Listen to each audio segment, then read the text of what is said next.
Hello guys! Ako nga pala si Patrick Daybreque from PCCR, Philippine College of Criminology. I'm third year right now at papaliwanag ko sa inyo ang decision making ngayon. At now, bibigyan ko kayo ng napakasimpleng formula para magkaroon ka ng pinakatamang pagdesisyon sa iyong life. Number 1, dapat alam mo kung anong gusto mo sa buhay para magkaroon ka ng pinakatamang pagdesisyon sa iyong life.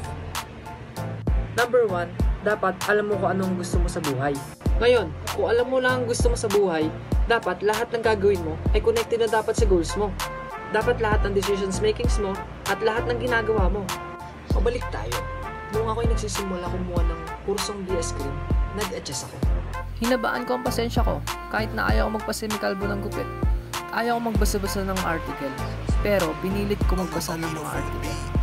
At manood ng mga balita about sa mga crime at sa nangyayari sa bansa para sa pangarap ko. Ayaw ko mapagod masyado, katulad ng pag-aaral PC, masyadong nakakapagod. At wala akong alam sa mga step, lalo na sa marching, pero dahil sa pangarap ko, nag-practice ako.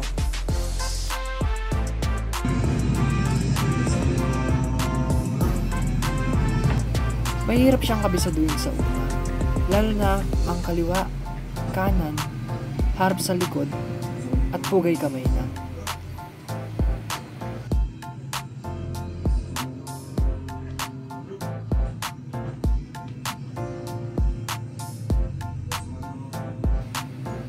Kaya sipag at tiyaga lang ang puhunan. Practice makes perfect, sabi nga nila.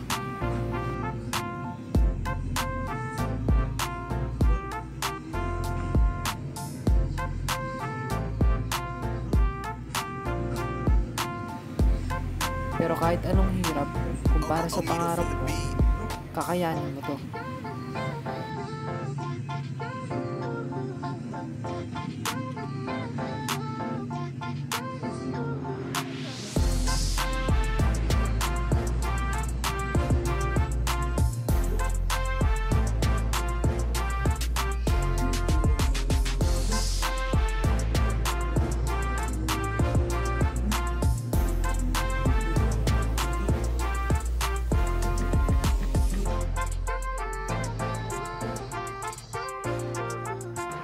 At natuto akong mangarate.